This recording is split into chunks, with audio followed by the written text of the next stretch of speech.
Back with the market right here on ET Now. It's really banks which are the ones which are the big drag in trade right now. Look at what Axis is staring at. It's down 5.5% as we speak. HDFC Bank is headed in for a 5% decline. It's a near 3% move for Kotak Bank as well. Yes Bank too, lower by 2.7% as we speak. And then on the other hand, there is ICICI Bank. Even though it too has given up most of its morning gains, it's barely now in the green for ICICI Bank as we speak, barely about 10 odd points in the green. But yes, PNB is still clinging on to all of its gains, up a good 4.25% as we speak.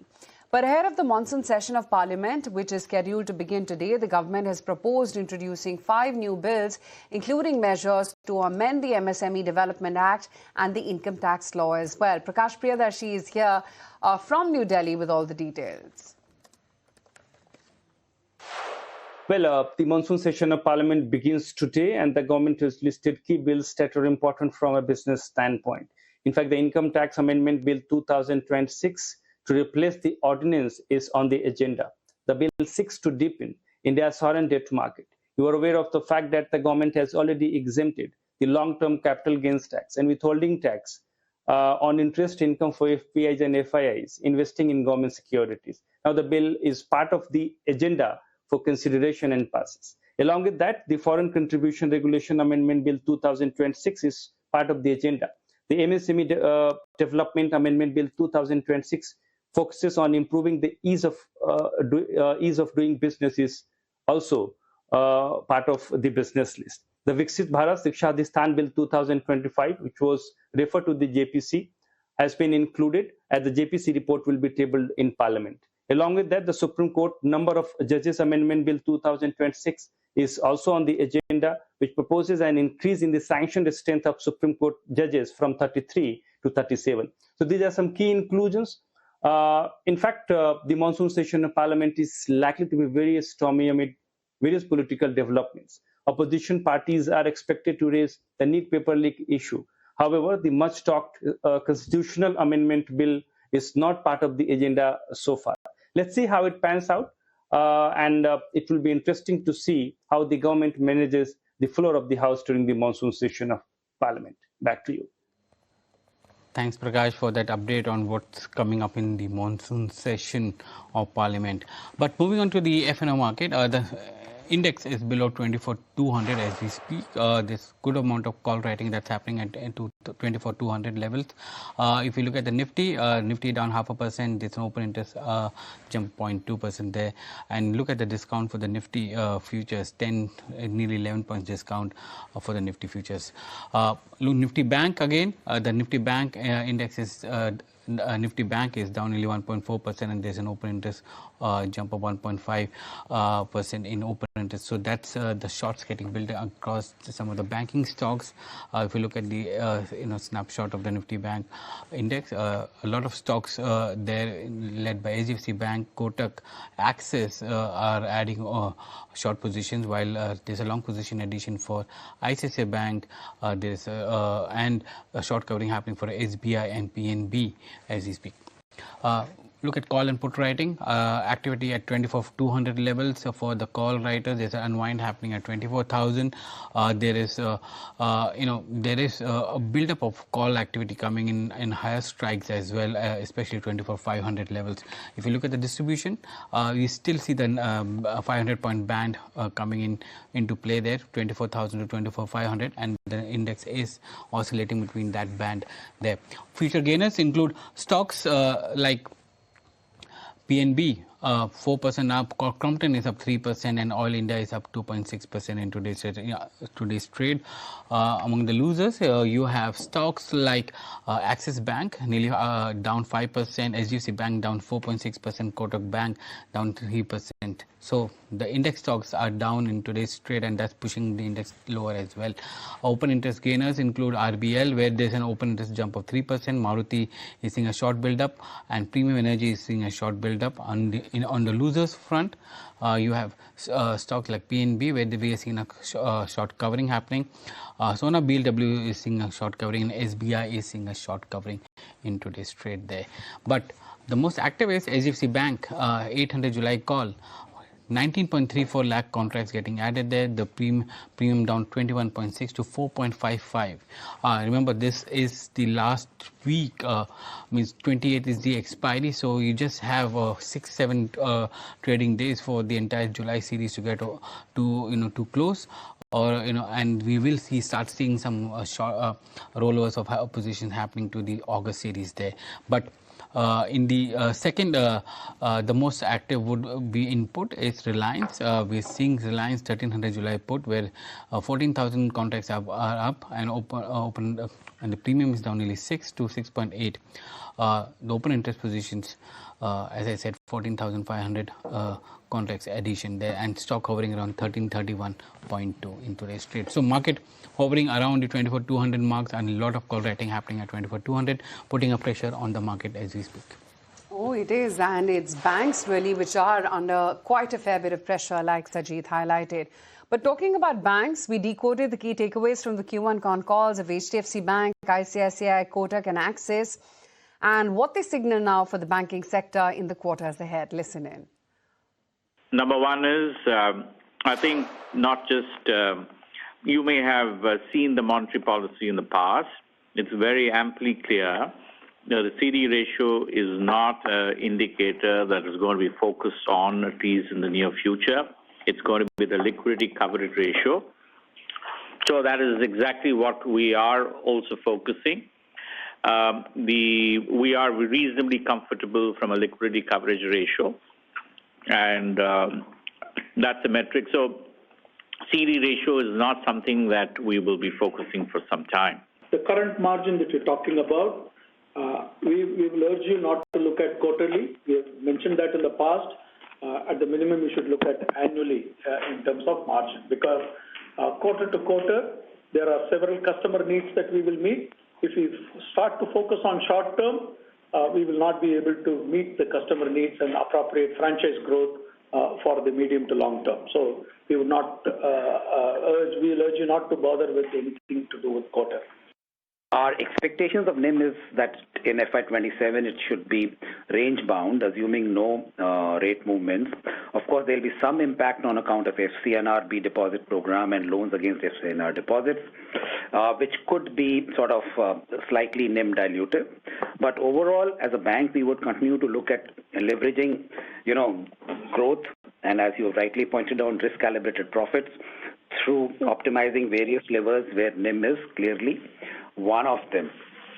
Coming to your point on slippage, I think it will be better if you look at compare that number over Q1 26 over Q1 27. I think there are seasonality impacts. If you look at that number, in Q1 2026, it was about 62 billion, which is now down to 55 billion. The last quarter gave us an opportunity to build on the corporate book because the capital market started offering better spreads, and that is why you would see on the credit substitutes we grew 38% quarter on quarter, and it was purely opportunistic. Same was the case on the loan portfolio. Last quarter we had slowed down because the yields were not right enough for us to continue to lend money, and this quarter we saw an opportunity. So we have a small portfolio of short-term loans which we modulate and calibrate in line with the kind of pricing we get. Credit substitute side, we look at the yield curve and our cost of fund, and if opportunities are right, we build it. For instance, if you look at the large amount of money which is likely to come in through FCNRB, we will see an opportunity that the investment book will grow from here. We have not changed our structural NIM guidance of 380, including the time period that we have mentioned in the past. Like Amitabh mentioned, we think this is the bottom of the cycle in this quarter, which in some ways, from our perspective, would mean that from here on, the effort will be to continue to move towards the structural NIM guidance that we have during the time period that we had suggested earlier. Amitabh also mentioned that there is an FCNRB opportunity coming up during this quarter, which would mean that there might be surplus liquidity, which we'll try and deploy in terms of making sure that there is the right way to deploy and get growth on the back of that liquidity as well. Okay, let's move on. That's that on banks, clearly weighing heavy, some of them at least, on the Nifty Bank and the overall markets. But let's take stock of the state of the economy. We've got Tanvi Gupta Jain, Chief India Economist at UBS Global Research, joining in on the show right now. Tanvi, hi, good morning. Great to have you today on ET Now. Tanvi, I was just going through your latest note, and you've revised India's FY27 growth forecast up to about 6.7%. Tell me, how much of it does it really look durable, given the fact that West Asia is on the boil once again and Brent is back above 90? Sure, thanks for having me. So the big reason for upgrading our growth forecast was at that point oil was trading at $70 a barrel, and our UBS global team had revised Brent oil assumptions to somewhere around $85 a barrel. So when you look at 6.7% GDP growth numbers, that basically takes into account three things, which I think all those positive conditions, 2 out of 3 are still kind of holding on. One is, if I look at the high frequency data for domestic demand, that has been resilient. And we can clearly see that one big source of the reason why your demand has been holding up so strong is that the credit growth in the economy is also robust. Second is accommodative monetary conditions following RBI's recent policy measures. And the third was definitely lower oil prices, because our earlier GDP growth forecast were based on oil at up to $100 a barrel, especially the imported crude oil bus. Right now, we have taken oil at $85 a barrel in our forecast for FY27. And even if oil is trading at 90, we will see how oil trades over the course of this year. So I think I'm very comfortable with the 6.7% GDP growth for India right now. Hi, Tanvi, hi, morning. While oil is back about $90, you still have the monsoon headwind, which is there, El Nino impact. How are you factoring in that into the growth? So we are actually very, very closely watching how the monsoon's trend is shaping up. Obviously, we saw that the month of June, we had an exceptionally weak monsoon, 40% below normal was the rainfall trend. We did see some activity improving in early July. But again, if I look at cumulative rainfall, as I have the data till 19th of July, it is still 24% below long-term average. So when you look at monsoons, we also have to take into account that, yes, El Nino conditions are strengthening, but what you also look at is Indian Ocean Dipole Index, which is actually quite neutral right now. The Kharif sowing is actually down 16%, but I would say we are taking some kind of weather disruption in our forecast. But I would also say that the share of actual food grain production directly, indirectly impacted by monsoons, that share in GDP has come off over the past 2 decades. And we entered this El Nino year after 2 years of very good rainfall. Plus, we also take into account that the buffer that the rural households have is actually in a much better shape than had it been, because of last 2 years of back-to-back good rainfall, low inflation. So we have taken some weather-related disruptions in our forecast, but the first year of El Nino, we don't see it is going to be as meaningfully bad. I think the more interesting would be how the rainfall trend shapes up, what is the water level in the reservoirs, and also what's the impact also on the winter crop outlook. Does that leave your inflation projections then, Tanvi? So we are expecting the full year inflation at 4.8% for FY27. Again, this is based on Brent crude oil prices averaging somewhere around $80-85 for the full year. And if I look at the June quarter inflation, it was actually 30 basis points below the RBI's forecast of 4.2%. So we are not expecting any more increase in the domestic retail fuel prices in our forecast. Obviously, we would be looking at, as we clearly highlighted, that there is a continued volatility in global oil prices. There's a renewed Middle East tension. But as of now, we have not taken any change in our forecast. Yes, where I think we are watching very closely is the food inflation risk, because right now we do see that food inflation is going to go up because of unfavorable base effect and the monsoons. So if I look at specifically for food inflation, we are expecting it to average around 5.5-6% in FY27, with inflation in the second half of this financial year more in the 6.5-7% range. So yes, inflation is something which is going to go up There's no doubt on that, but a lot will also depend upon how the spatial and the temporal distribution of rainfall is going to be over the next few months.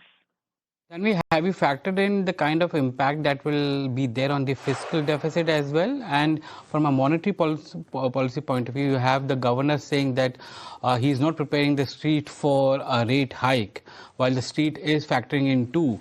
What is your view there?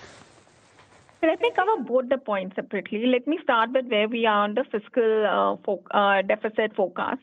So we are actually, in our base case, expecting central government to stick with the revised fiscal deficit because the GDP series have changed of 4.4% of GDP in FY27. We do take into account that there will be a potential revenue loss because there was a cut in excise duty on auto fuels, plus likely higher fertilizer subsidies, more than what the government has taken into account. But if I look at, there are a lot of offsetting factors. For example, higher than budgeted RBI dividend transfer. There is obviously a case for potential utilization of resources from the government's economic stabilization fund. Third is if you look at the recent increase in import duties on gold and silver, so there could be some higher revenue collections, and lastly some form of expenditure rationalization.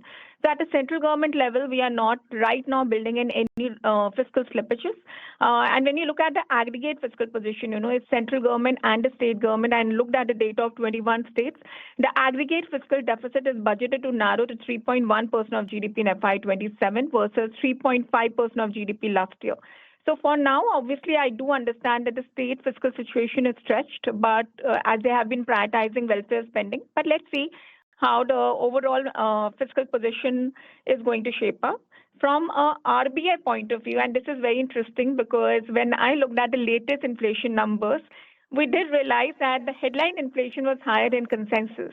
But core inflation... Tanvi, just hang in there. I'm going to urge you to stay with us. Just quickly going to cut across. The Prime Minister is addressing Parliament right now. Productive रहे। साथियों, पिछले एक महीने में देश ने अनेक सिद्धियां प्राप्त की है और देशवासी गर्व से भर जाएं, इस प्रकार की सिद्धियों का सिलसिला चला है। चाहे राष्ट्रीय हो, अंतर्राष्ट्रीय हो और अब तो अंतरिक्ष भी हो, एक प्रकार से भारत के लिए गर्व के पल रहे हैं। पिछले वर्ष मॉनसून सत्र के ठीक पहले भारतीय नागरिक इंटरनेशनल स्पेस स्टेशन पर पहुंचा था और कल ही परसों भारत का एक युवा स्टार्टअप, उसने बहुत बड़ी सिद्धि प्राप्त की है। विश्व के कम ही देश हैं जहां इस प्रकार से प्राइवेट साहस हुए हैं और भारत के युवाओं ने अंतरिक्ष में नई उड़ान भरी है। बहुत बड़ी सफलता है। और ये जो स्काईरूट स्टार्टअप है, उसमें जो नौजवान काम कर रहे हैं, मुझे बताया गया उनकी पूरी टीम की जो एवरेज एज है वो सिर्फ 28 साल है। ऐसे नौजवानों ने ये काम करके दिखाया है। मैं किसी 56 साल के नौजवान की बात नहीं कर रहा हूं, मैं देश के ये स्टार्टअप ने 28 के एवरेज वाले नौजवानों ने अंतरिक्ष में भारत का झंडा गाड़ दिया है। उनको तो बधाई है ही है, लेकिन ऐसी बातें जो हैं, जो भारत को आत्मविश्वास से भर देती है। विश्व में भारत का प्रोफाइल सर्वमान्य, सर्वस्वीकृत बनता जाता है। साथियों, ये संयोग नहीं, ये एक संदेश है और बड़ा मजबूत संदेश है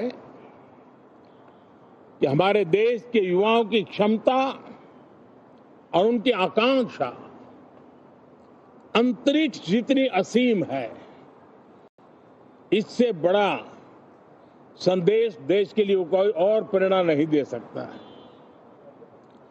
साथियों, जो रिफॉर्म एक्सप्रेस पर सवार होकर के आज देश चल पड़ा है, उसी का नतीजा है कि भारत के नौजवान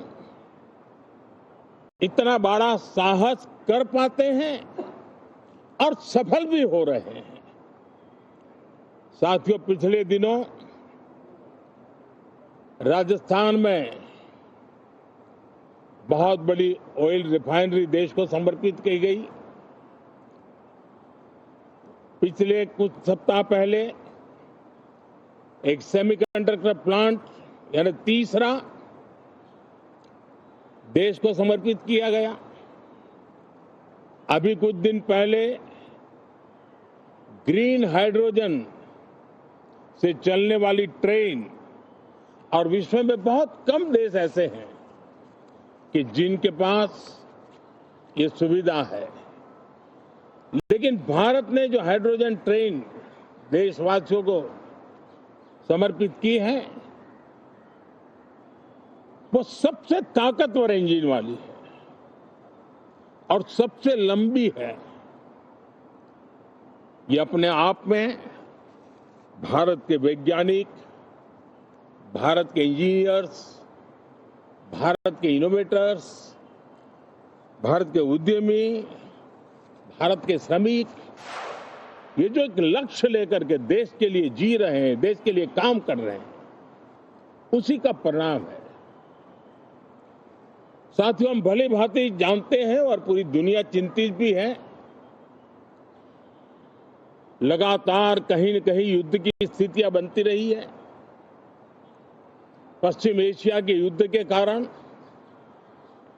भारत जैसे देश जो एनर्जी के लिए औरों पर डिपेंडेंट है, उनके लिए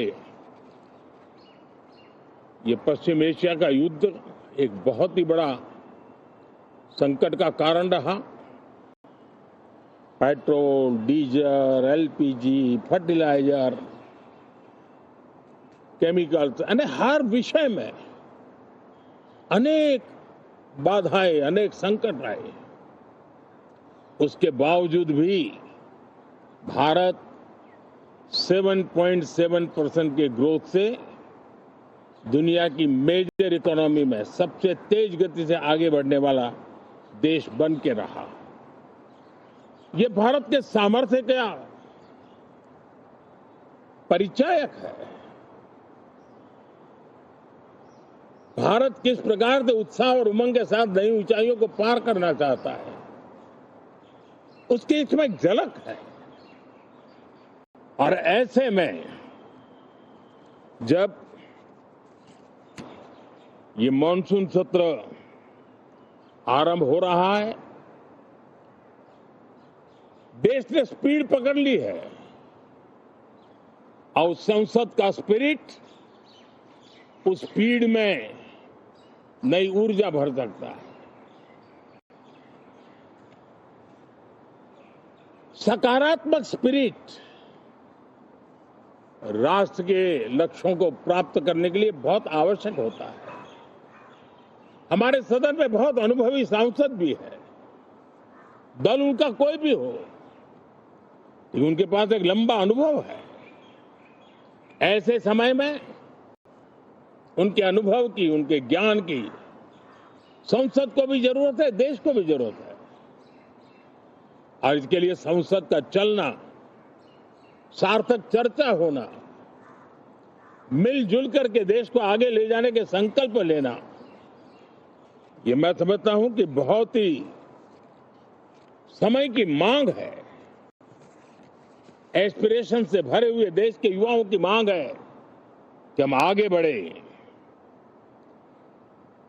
आज समय की मांग है कि राष्ट्र निष्ठा से भरे हुए,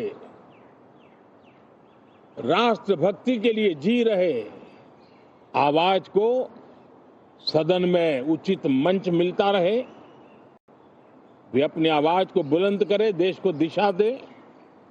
और इसलिए मैं आशा करता हूं और मुझे पक्का विश्वास है। Well, that was the Prime Minister addressing the media ahead of the monsoon session, and is enlisting the achievements that we have seen in the last one quarter since the last session, and the kind of challenges that we have seen with respect to the West Asia crisis. But we still have Tanvi Gupta with us. Tanvi, you were giving us your perspective on the monetary policy part of it, and when we interrupted you, apologies for that. What's your view on that? Okay. So let me just quickly touch upon how are we looking at RBI's monetary policy. So we need to realize is that when at a policy level, when RBI is deciding on the rate hikes or keep rates on hold, what is more important is not only the headline CPI inflation, which is likely to go up this year because of weather-related disruption, but also the core CPI inflation number. And even if you look at the last month inflation print, core inflation was actually pretty stable at 3.9%. This is not to say that the core inflation is not going to pick up, but we need to see to what extent the core inflation is likely to pick up in FY27. So if I have a headline CPI inflation forecast of 4.8%, my core inflation is still close to 4.5% for this year. So for the upcoming August policy, our view is that RBI will likely keep rates on hold. I know the swap market is pricing in 2 rate hikes by the RBI in FY27. While the policymakers will remain vigilant to geopolitical and weather-related risk, at this point, I think there are limited second-round impact. This is not to say that a shallow hiking cycle of 50 basis points could not be ruled out, but this is not our base case right now, and it is likely to be data-dependent. And 4 points that I will be watching very closely: oil prices. I mean, whether oil is at 85, oil is at 95, oil is crossing 100. Monsoons, which we will get a more clearer picture by September end. Definitely its impact on inflation, and most importantly also is a US Fed reaction function. So these are the 4 parameters that will decide how the monetary policy outlook is going to shape up. But for the August policy, we are expecting status quo. Right, Tanvi, thank you so much for coming in and giving us that perspective. Totally timed out on this edition of First Trades. Thank you so much, viewers, for tuning in. More action on the other side. Stay with us here on ET Now.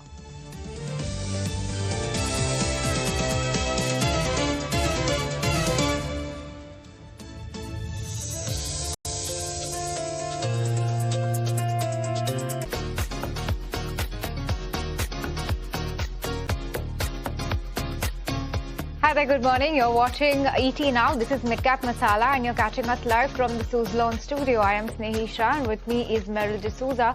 And in this show, Midcap Masala, we are going to be diving deeper into the broader end of the market, give you a better sense of what's happening both on the mid-cap and the small-cap front. While the market continues to be slightly under pressure, we've recovered very nominally from the day's lowest point. Nonetheless, it's a 0.5% cut coming in on the index. 24,200 is at least a level that we've managed to hold on to, but it's a 115-point cut coming in on the spot basis.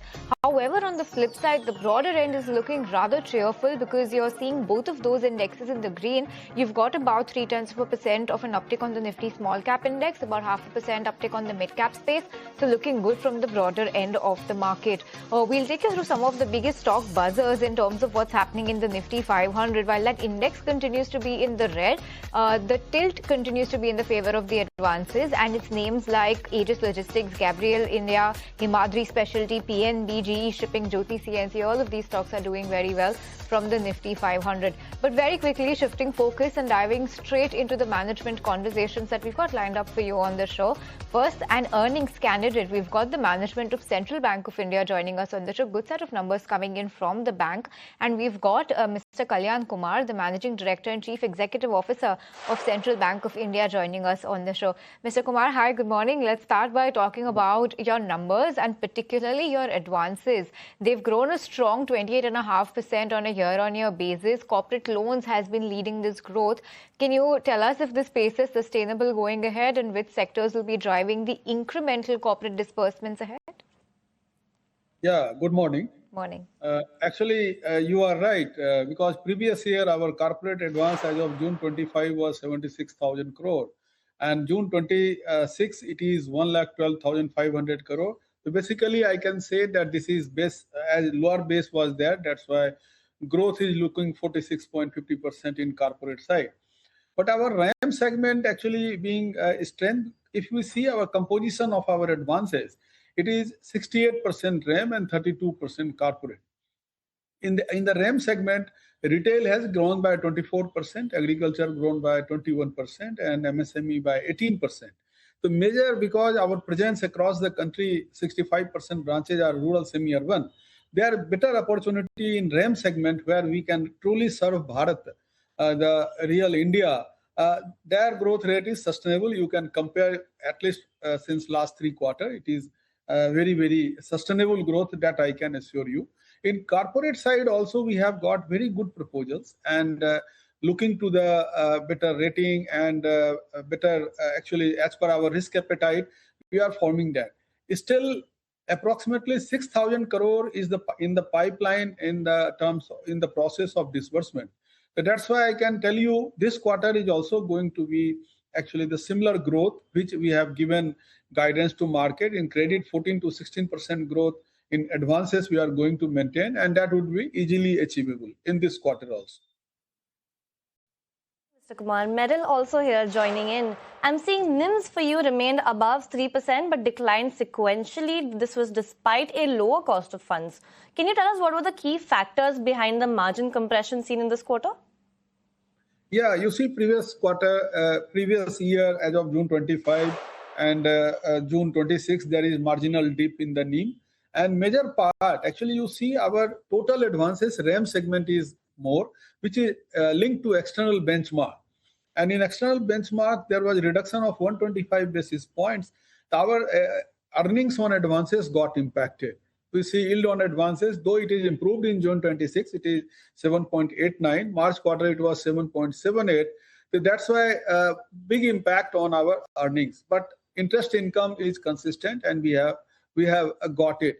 And deposit side, despite we are having lower CASA, but in term deposit side, actually getting transmitted to the deposit side, it comes with lag because it is contractual.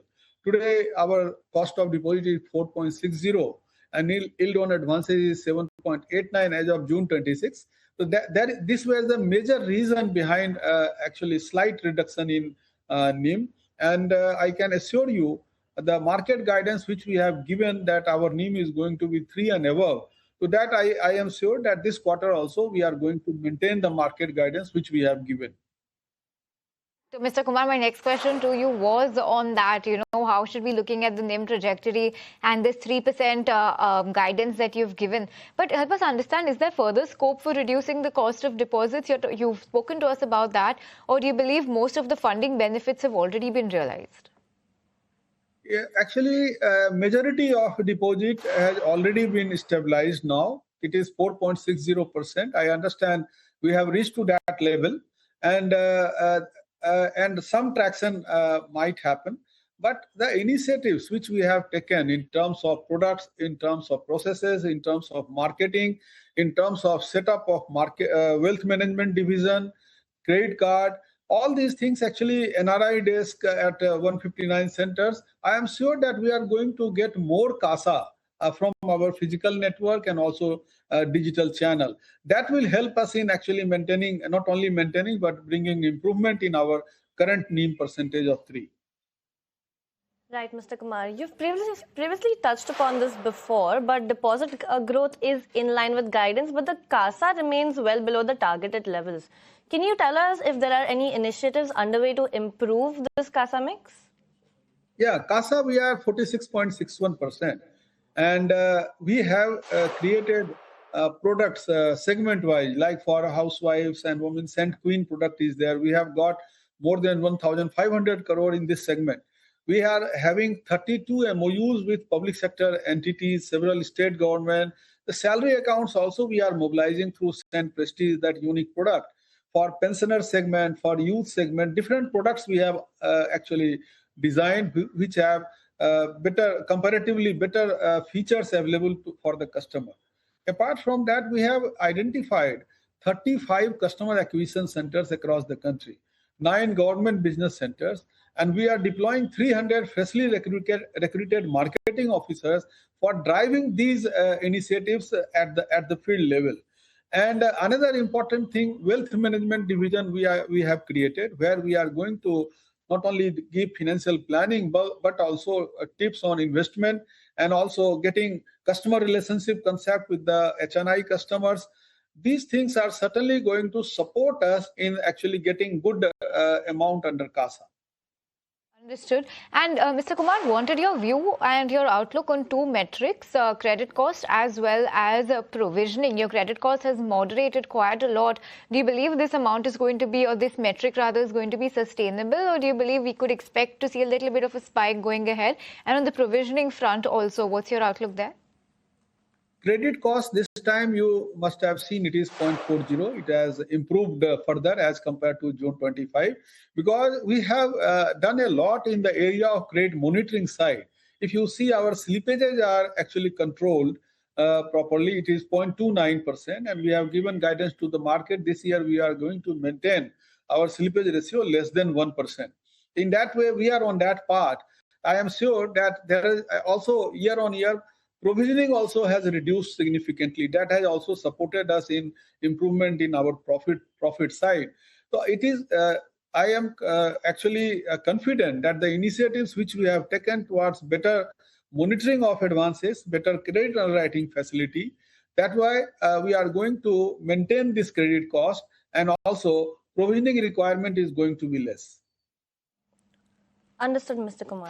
Can you also tell us how intense is deposit competition currently, and what impact could it be seen having on your funding costs going forward? Yeah, see, it is sure that as depositors and persons have several opportunity to invest their hard-earned money and getting better return in the market. That is their choice. It is available. That's why it is highly competitive. But Central Bank of India, I will say that it is an exception because of our physical presence. Because for liability business, physical presence has a great role to play. Our rural semi-urban areas, we are having 65% branches. And out of 4,605 branches, our 2,600 plus branches are maintaining CASA more than 50%. We are having 53 lead bank responsibility. And they are actually acting as our brand ambassadors to reach out to the rural semi-urban customers with their products and all. And in that way, we are in a position to not only maintain, but also bringing improvement in a CASA segment, despite having competition in the market. In term deposit side also, we have grown by more than 12%. So that's why our physical presence, technological capabilities, and process improvement and marketing channel establishment, I am sure that we have better opportunities to improve CASA and deposit side. Understood. On that note, Mr. Kumar, thank you so much for your time. Wonderful to be speaking with you, and good luck for the quarters to come. Thank you. Thanks. Thank you so much. So we are shifting focus from one management to the other, while that was from the banking space, and that was the management of Central Bank of India. Let's shift to the home decor space. We've got Hindware joining us on the show, the management. Mr. Sandeep Sikka, the Group Chief Financial Officer of Somani Impresa Group, that's Hindware, joining us on the show. Thank you so much for your time, Mr. Sikka, and good to be speaking with you. You know, after a challenging FY26, which we understand was marred with raw material volatility, there was unseasonal rainfall, subdued infra spending. How has FY27 begun? Can you give us a sense of how it's playing out on ground? So Q1 has been good for us. We have, sort of mid-teen growth on the bathware business, which constitutes of sanitaryware and faucet. But overall, when we see, there are some challenges in terms of inflation, but given our brand strength, given our distribution reach, and given our commitment to service our products and the quality products, we have given a guidance sort of a 15 to 20% growth for FY27, which we are fairly confident we should be able to maintain. Some of the quarters may be challenging, but we are confident about it. All right, so confident of maintaining your full year FY27 growth guidance. Hi, Mr. Sikka. This is Meryl D'Souza here, also joining in. Can you just tell us, post your fourth quarter results, you told your investors that April had begun on a positive note for the company and that the pipes business is reporting a 50% year-on-year growth in the month of April. Can you tell us how first quarter has been for you across business verticals? So even on the pipe business, the growth has been good, both on the volume terms. Since we are in a period where I can't disclose the numbers straight away, but the trajectory is good. But margins under the pipe is under the pressure because of the volatility on the input resin prices. Given the global crude fluctuation which is happening due to the Iran crisis, the market uncertainty on the resin price, which is a pass on to the the CPVC and the UPVC market prices. So that's creating pressure on the margins in the pipe segment. But other than that, the momentum of the sales growth is there. Uncertainty on the dealer distribution side on the pricing of the PVC prices is there. But I think over a period of time, this will get settled down. Understood, but while we are hopeful of the raw material impact getting better in the future, Mr. Sikka, once again the West Asia conflict has resurfaced. How are you assessing the impact on raw material price volatility? And on the back of that, can you talk to us about the pricing action that you have taken so far to try and mitigate this impact, and how much more do you think you'll have to take? So I think in terms of optimizing and de-risking the fluctuations, keeping lower value of inventory is an approach because our business is not to take punt on the what will be the prices going forward. So we are trying to optimize our inventories within the plants on the pipe side, especially on the PVC resin prices. Apart from it, we are taking a number of initiatives to cut down the cost because price is very critical for the pipes market. And a major chunk of profits which are there is in the optimization of the manufacturing cost. So we are focusing there and we have given a guidance there on the market and which we hold, we should be able to continue. All right, understood. Sir, can you also tell us about how demand has been shaping up for you across your domestic and international markets? Has the demand sentiment kind of taken a knock? Right now, demand is good because if you see a lot of our business activities, hover around on the completion of the various real estate projects, especially on the bathware business, because the sanitary ware and faucets are the last pieces which get attached to the construction of the building. Many of the projects which got started in 22, 23, 24, they are near completion, and we are seeing a good demand even on the institution side. We have a good order book. More than 500, 600 crores, which gets implemented over a period of time, which takes around 12 to 18 months. But the order book is getting stronger day by day on the institutional side. Okay. Mr. Sikka, can you give us an update on what's happening in terms of the demerger of your consumer business? In May, you did say that it was down the line about 1 to 3 months. Can you give us an update on where the NCLT approval stands? What's the listing timeline? So I'll say almost 99% of the activities are done. We are waiting for the final NCLT Kolkata order on this. And the next date is scheduled for 6th of August. We are fairly hopeful that we should get the demerger order on that day. All right, sir. And back to your business, you expect the consumer appliances business to become EBITDA positive from the first quarter of FY27. Now, given how FY27 has panned out for you so far, is this still on track? Yes, a lot of initiatives done on this. If you see in the past, most of the seasonal businesses which were causing losses at the bottom line and also the EBITDA level, they have been shut down in last 1 year. And the focus is growth of, the kitchen chimneys and hobs and the ancillary stuff which we sell. This is a much bigger market which we can address to, and we have a leadership position. We are amongst the top 3, chimneys producer now. And we see the good growth happening here. And once we reach a threshold of, let's say, a run rate of around 400, we were definitely, PBT positive on this. Okay, sounds good on that note. But Mr. Sikka, your newly commissioned Roorkee facility is ramping up as planned. What will the incremental contribution be from the second half of this financial year? If you can help us quantify that, either in terms of volumes or what the revenue contribution will be? So we've given a guidance on the new plant, which is at Roorkee, which has a capacity of 12,500 tons. We are given by Q4, we should be able to load the plant to a level of around, let's say, 65 to 75%. And since this is a rainy season, there are some seasonality involved in the pipes business. So Q4 guidance we already given, and we stick to that. All right, sir.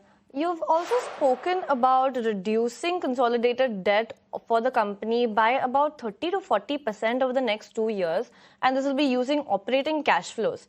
Can you help us with where your debt stands currently and what is the target level that you are working towards? How much of a reduction in finance cost that would translate to? So we have a consolidated debt today of somewhere around 700, 725 range. This year repayment is a much bigger chunk, which we feel that debt should come down by around 70-80 crores this year, and balance debt should come down next year, primarily through the internal accruals which we earn. Timeline sounding good, and your path to becoming debt-free also sounds very good, Mr. Sikka. On that note, thank you so much for your time today. Thank good you. to be speaking with you. And yes, good luck on that demerger, 6th August. I'm going to remember that date, and hopefully we'll interact at that time again. Looking forward to that conversation. Thank you so much. Thank you. Thank you very much. Thank you. Okay, viewers, on that note, I'm afraid we're completely timed out on this edition of Midcap Masala. From Meryl, me and the team that put this show together, thank you so much for tuning in. We keep watching ET Now, because Buy Now, Sell Now is up next.